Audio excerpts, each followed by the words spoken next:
अस्सलाम वालेकुम। मेरा नाम है डॉक्टर अब्दुल्ला इशफाक और आप देख रहे हैं मेरा यूट्यूब चैनल। इस टाइम मैं मेडिकल ऑफिसर के तौर पे काम कर रहा हूँ और मेरा अपना क्लिनिक भी है मॉडल टाउन में। तो सबसे पहले तो अगर आप मेरे साथ कोई करियर काउंसलिंग की सेशंस अटेंड करना चाहते हैं, मेरे साथ अपॉइंटमेंट लेना चाहते हैं या फिर क्लिनिक में मेरे से मिलना चाहते हैं, तो कोई क्लिनिकल अपॉइंटमेंट लेना चाहते हैं, तो ये दिए हुए नंबर पे आप रब्ता कर सकते हैं। तो क्योंकि आगे एडमिशन्स का सिलसिला शुरू होने लगा है, एमडी कैट 22 सितंबर को है, तो एक बड़ा टफ फेस होता है स्टूडेंट्स के लिए एडमिशन सिक्योर करना। उनको पता नहीं होता किस फील्ड में जाना है और आपका फ्यूचर डिसाइड करती है ये चीज़। तो आप इस नंबर पे रब्ता कर सकते हैं या मॉडल टाउन में मेरे क्लिनिक पे आके वहाँ भी अपॉइंटमेंट अपनी बुक करवा सकते हैं। तो आज मैं सबसे इम्पोर्टेंट एक टॉपिक पे बात करने जा रहा हूँ, वो है कि क्या आपको चाइना से एमबीबीएस करना चाहिए या नहीं करना चाहिए।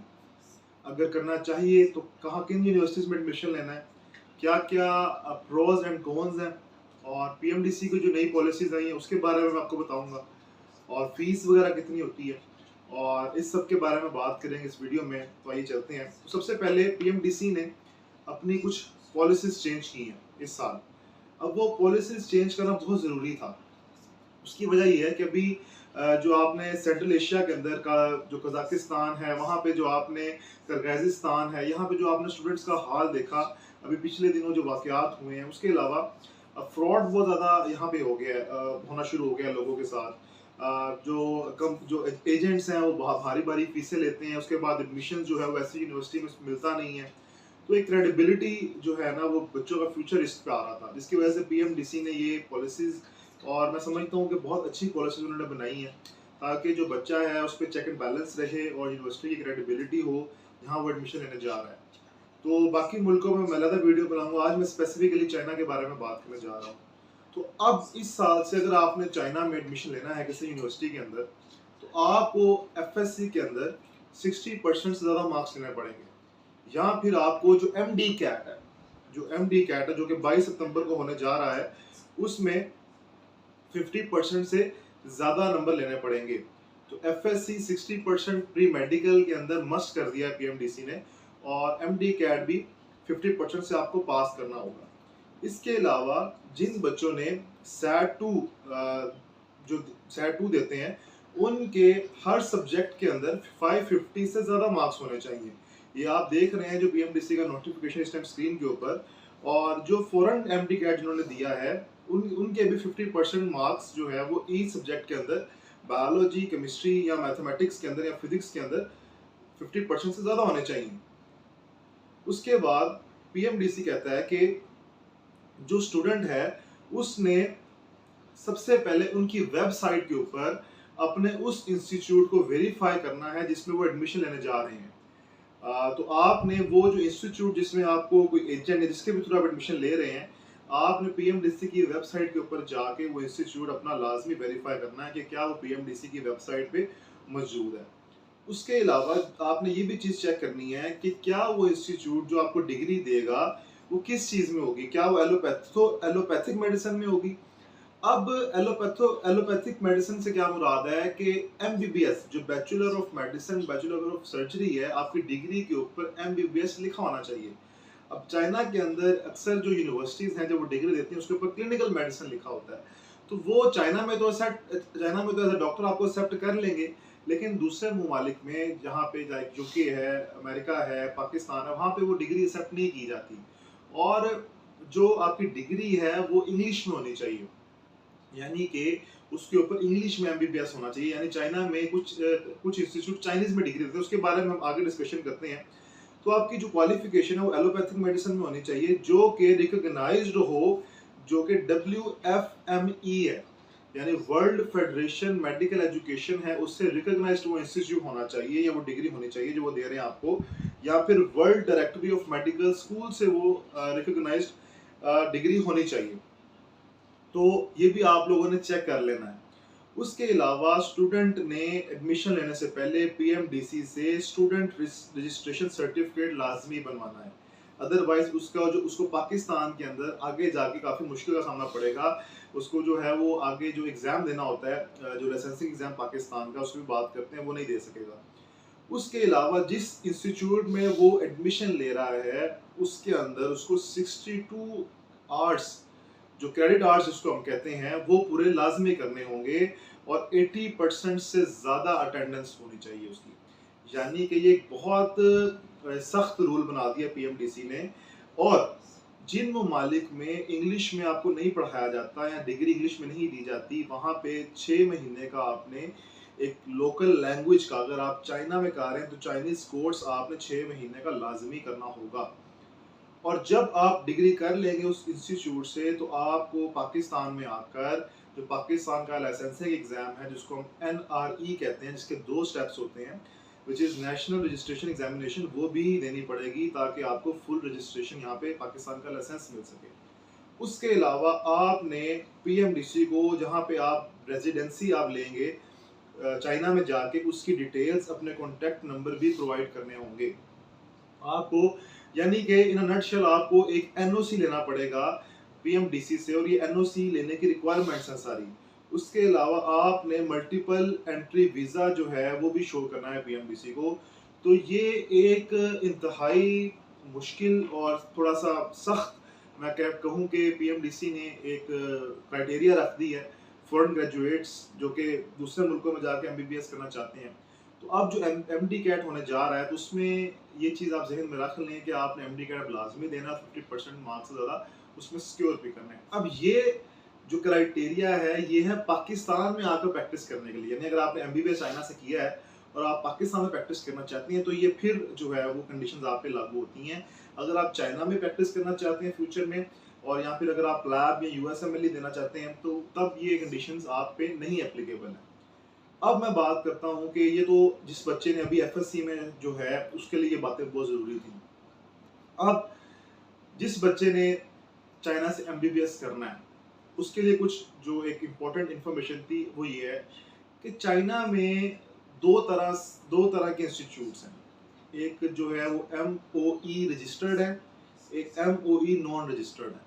यानी कि मिनिस्ट्री ऑफ एजुकेशन जिनको रेगुलेट करती है वो एमओई रजिस्टर्ड है, और जिनको मिनिस्ट्री ऑफ एजुकेशन रेगुलेट नहीं करती, वो बेतहाशा इंस्टीट्यूट्स हैं वहाँ पे, तो वो एमओई नॉन रजिस्टर्ड है। तो टोटल 45 के करीब ऐसे इंस्टीट्यूट्स हैं जो कि एमओई रजिस्टर्ड है। अब जो एमओई रजिस्टर्ड हैं, यहाँ पे जो आपको सिलेबस पढ़ाया जाएगा वो इंग्लिश लैंग्वेज में पढ़ाया जाएगा, और आपको जो डिग्री दी जाएगी वो भी एमबीबीएस की दी जाएगी, जिसपे इंग्लिश में एमबीबीएस लिखा होगा। तो जो पाकिस्तानी स्टूडेंट्स हैं जिन्होंने एमबीबीएस ही करना है चाइना में जाके, वो मैं आगे बताऊंगा कि करना चाहिए या नहीं करना चाहिए, तो वो कोशिश क्या बल्कि लाजमन एमओई रजिस्टर्ड इंस्टीट्यूट्स में एडमिशन लें, अगर वो प्लैब, यूएसएमएलई या फिर पाकिस्तान में आकर प्रैक्टिस करना चाहते हैं। अगर उनका प्लान चाइना में रहने का ही है, अगर उनका फ्यूचर प्लान चाइना में ही प्रैक्टिस करने का है, तो वो बेशक नॉन एमओई में भी एडमिशन ले सकते हैं। अब नॉन एमओई जो इंस्टीट्यूट्स हैं, वो आपको चाइनीज लैंग्वेज में भी पढ़ा सकते हैं, वो आपको इंग्लिश में भी पढ़ा सकते हैं। ये उस यूनिवर्सिटी पर डिपेंड करता है, क्योंकि वो रेगुलेटेड नहीं है। और उसके अंदर आपको फर्स्ट ईयर के अंदर जो चाइनीज लैंग्वेज का एक एग्जाम है, HSK जिसको हम कहते हैं, वो भी पास करना होगा, जिसके लेवल्स होते हैं, लेवल 1, लेवल 2, लेवल 3, लेवल 4। तो आपने फर्स्ट ईयर में ये लाजमी पास करना होता है। तो ये हर यूनिवर्सिटी का अलग है, कोई लेवल 1 पे, कोई लेवल 2, कोई लेवल 3, कोई लेवल 4 पे आपको सेकंड ईयर में प्रमोट कर देते हैं। तो लेवल 4 तक जो है अक्सर यूनिवर्सिटीज आपसे अक्सर यूनिवर्सिटीज की रिक्वायरमेंट होती है, जो कि क्वाइट टफ है। लेकिन फिर भी जाहिर सी बात है, जब आप दूसरे मुल्क में जाते हैं तो वहाँ जाके आपको लैंग्वेज सीखनी ही पड़ती है सर्वाइवल के लिए। अब चाइना के अंदर अब मैं जो एडवाइस करूंगा एज अ टीचर या एज अ करियर काउंसलर, वो यही है कि आप पाकिस्तान से जब जाते हैं तो एमओई रजिस्टर्ड इंस्टीट्यूट के अंदर आप एडमिशन लें, अगर आपने लेना ही है। और उसको आप पीएमडीसी की वेबसाइट उस इंस्टीट्यूट को वेरीफाई कर लें, और उस इंस्टीट्यूट को जो है वो आप जो WFME है वहाँ पे देख लें कि क्या वो रिकॉग्नाइज्ड है या नहीं है। आपकी जो डिग्री है वो इंग्लिश में होनी चाहिए। अब जो एजेंट्स हैं वो आपको सब्ज बाग भी दिखाएंगे, कुछ आपको अच्छी इंफॉर्मेशन भी देंगे, जो कि इंस्टीट्यूट्स हैं जो ये आपको एडमिशन्स करवा के देते हैं। आप बेहतर समझ सकते हैं कौन सी जिनकी मैं बात कर रहा हूँ। तो चाइना में जो एडमिशन है वो ये एजेंट्स के थ्रू ही ज़्यादातर होता है। खुद डायरेक्ट यूनिवर्सिटी में एडमिशन लेना, अप्लाई करना मुश्किल है।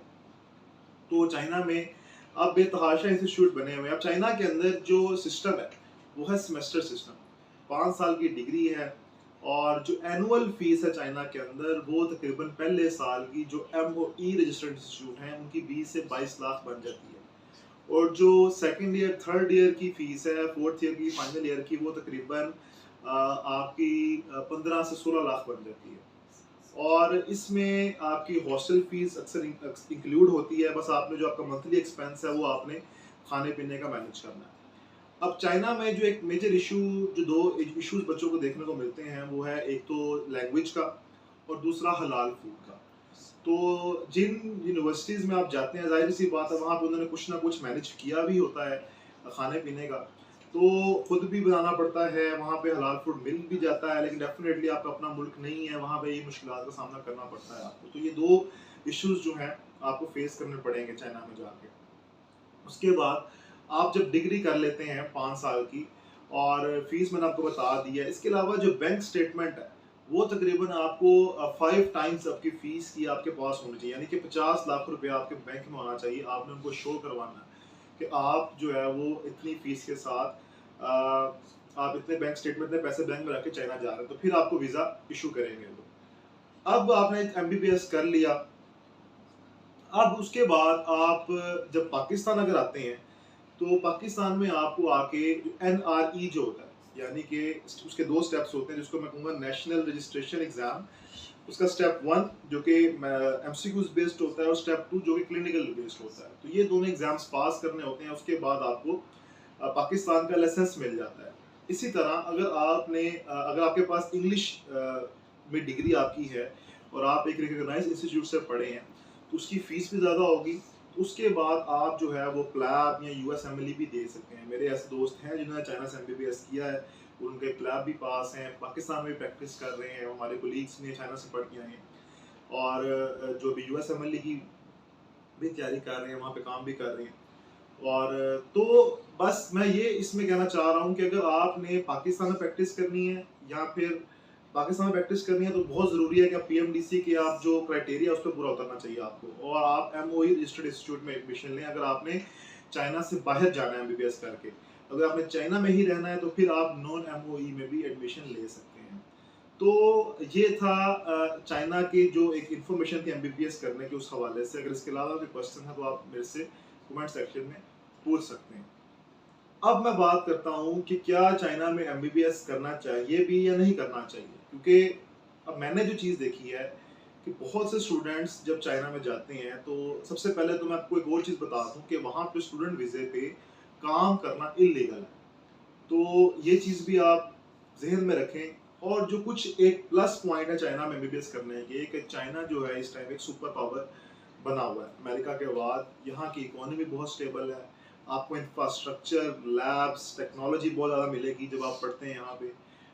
डिफरेंट तरह के लोग हैं, सिक्योरिटी है वहाँ पे, ठीक है। तो इस तरह के कोई इश्यूज आपको वहाँ फेस करने नहीं पड़ेंगे। और दूसरा जो एक प्लस पॉइंट है वो यही है कि इकोनॉमी चाइना, जैसा मैंने पहले भी जिक्र किया। और जो एक नेगेटिव इसमें वो चीज़ वो यही है कि वहाँ पे पाकिस्तानी बच्चों को लैंग्वेज इशू आता है, खाने पीने का इशू आता है, तो ये चीज़ है। अब जो मैंने एक चीज़ देखी है कि वहाँ जाके बहुत से बच्चे अपनी एजुकेशन को परस्यू नहीं करते, या करते भी हैं तो साथ वो डिफरेंट जो है वो अक्सर आप देखा होगा जो ट्रैवल जो एजेंट्स बने हुए हैं जो कि आपको एडमिशन लेके देते हैं, वो सारे डॉक्टर ही होंगे। वहाँ जाके वो बच्चों को फिर बिजनेस में पढ़ जाते हैं वहाँ जाके, तो ठीक है, वो एक उनका अपना एक है, जो मेरा पॉइंट ऑफ व्यू है, बिजनेस वो करे, उसमें बुराई नहीं है, लेकिन वो अपनी डिग्री को परस्यू नहीं करते आगे। बहुत से लोग मैंने देखे हैं, बहुत से मेरे दोस्तों ने की भी है, बहुत से लोग करते भी हैं। तो अगर आप MBBS करने जा रहे हैं वहाँ पे, तो आप MBBS करें, इतनी फीस वहाँ पे देते हैं, और उसको फिर अपने कैरियर को परस्यू करें अगर आपने ले ही लिया एडमिशन। अब मैं आपको बताता हूँ कि क्या वर्थ इट है एडमिशन लेना या नहीं लेना। अब देखें, इस टाइम जो सिचुएशन है पाकिस्तान के अंदर भी और ऑल ओवर द वर्ल्ड भी, MBBS पाकिस्तान में इस टाइम तकरीबन 27 से 30 लाख का हो चुका है। MBBS अगर आप प्राइवेट में लेते हैं तो 27 से 30 लाख है, गवर्नमेंट में आपको पता है मेरिट बहुत ज़्यादा है।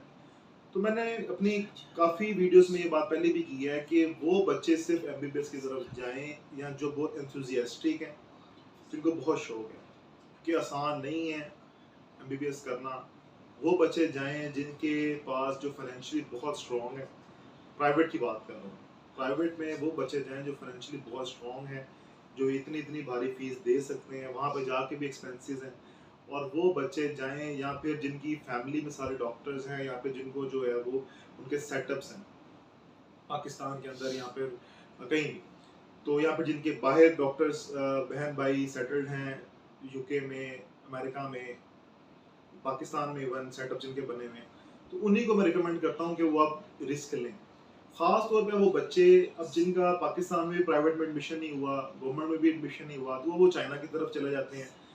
तो आपको मैंने बता दिया कि मैं अपनी काफ़ी वीडियोस में आपको मैंने डिस्क्रिप्शन में लिंक मैं प्रोवाइड कर दी है, मैंने कर दूंगा, यहाँ पे वीडियो अपलोड होगी कि मैंने सारी जॉब्स सिचुएशन के बारे में, जो कंडीशन है इस टाइम पाकिस्तान में और बाहर के मुल्कों में भी, जो एग्ज़ाम्स की फ़ीस है, USMLE करने के लिए आपको अराउंड 1 करोड़ उसकी लग जाती है। प्लैब के लिए भी आपको 15 से 20 लाख रुपए चाहिए, AMC के लिए भी 40 से 45 लाख रुपए आपको चाहिए। फिर गल्फ में जाने के लिए आपको 2-2 साल का एक्सपीरियंस चाहिए पोस्ट ग्रेजुएशन। तो ये भी एक टफ जर्नी है जब आप ट्रांजिशन लेते हैं अपनी इंटरनेशनली किसी और मुल्क में जाके प्रैक्टिस करने की। तो आप मेरी बाकी वीडियोस में देख सकते हैं, मैंने सारा एक्सप्लेन किया हुआ है कि MBBS किन लोगों को करना चाहिए, किन लोगों को नहीं करना चाहिए। तो ये आज की वीडियो थी, डिटेल मैंने आपको सारा चाइना के बारे में बताया। तो अगर आप कुछ पूछना चाहते हैं, अगर आप मेरे साथ 1 to 1 career counselling session attend करना चाहते हैं, तो आप ये इस दिए हुए नंबर पे अपॉइंटमेंट ले सकते हैं। इजाज़त दें, हाजिर होंगे नेक्स्ट वीडियो में नेक्स्ट मैसेज के साथ। अल्लाह हाफ़िज़।